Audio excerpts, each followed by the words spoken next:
Ko te hunga rangatahi te kaumā ono, te kaumā whitu ngā tau, te whakatupuranga e putāke nei I ngā kura ki te kimi mahi.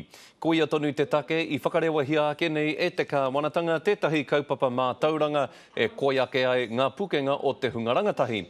Nā te minita I ngā take mā tauranga na Tolly te kaupapa I whakatere ake I te whare wānanga o te awa kairangi I te whanganui ātara.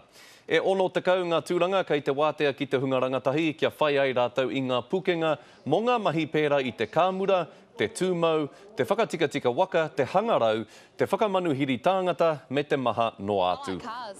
And because it's only me and mum at home, well, I've got a little brother, but our car always breaks down and we always have to call up my dad or an uncle or something. And I'm getting real sick of that. So one day I'm hoping to just like have my mum and that want to call me to come over and fix their car for them. I'm doing my creative technologies course here at WellTech, and today's basically the orientation day.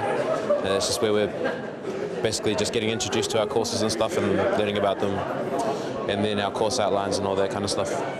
E whakaonga-onga ana te minita I tēnei kaupapa. Nā te mahitahianga kura tuarua o te whanganui ātara, te wānanga o te awa kairangi me ngā pakihi o te rohe, ka te tuki te wawata kia eke te hunga rangatahi ki ngā taumata ike o te mātauranga me te ao mahi.